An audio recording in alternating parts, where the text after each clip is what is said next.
Lecture 20। Page 1।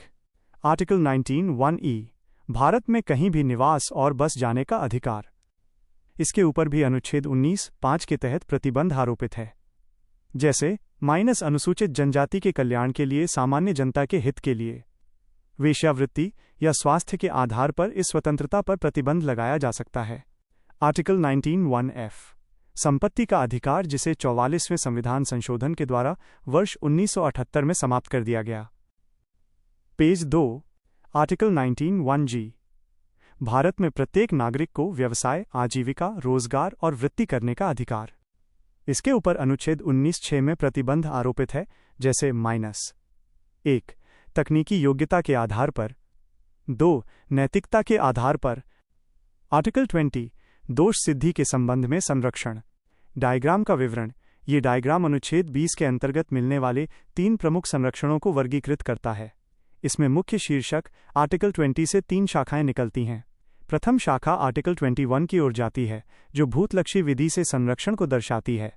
द्वितीय शाखा article 22 की ओर जाती है, जो दोहरे दंड से संरक्षण को दर्शाती है। तृतीय शाखा आर्टिकल 23 की ओर जाती है, जो स्वयं के विरुद्ध गवाही देने से संरक्षण को दर्शाती है। पेज 3। आर्टिकल 21 भूतलक्षी विधि से संरक्षण। डायग्राम का विवरण। यह डायग्राम विधियों लॉज के 2 प्रकारों को स्पष्ट करता है। रेट्रोस्पेक्टिव लॉ भूतलक्षी विधि, पीछे की तारीख से लागू होने वाला कानून। प्रोस्पेक्टिव लॉ भविष्यलक्षी विधि, आगे की तारीख से लागू होने वाला कानून। अनुच्छेद 20(1) भूतलक्षी कानूनों से संरक्षण देता है, अतः इसका अर्थ है कि अपराध करते समय जो दंड निर्धारित है वही दंड दिया जाएगा। भविष्य में कोई कानून बनाकर उसे भूत से लागू नहीं किया जा सकता। यह फौजदारी कानूनों पर लागू होता है।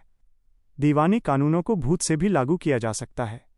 भविष्यलक्षी फौजदारी कानून भविष्यलक्षी होते हैं, अतः यह भविष्य में लागू होते हैं। सामान्यतः फौजदारी कानून इस श्रेणी में आते हैं। पेज 4। आर्टिकल 22 दोहरे दंड से संरक्षण। किसी व्यक्ति को किसी एक अपराध के लिए एक से अधिक बार दंड नहीं दिया जा सकता, लेकिन इसकी कुछ शर्तें हैं। जैसे 1 एक ही व्यक्ति। 2 अपराध हुआ हो। 3 कार्यवाही।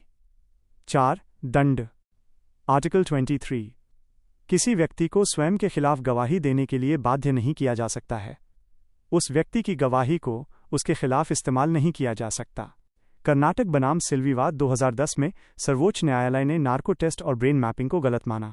DNA फिंगरप्रिंटिंग की जा सकती है।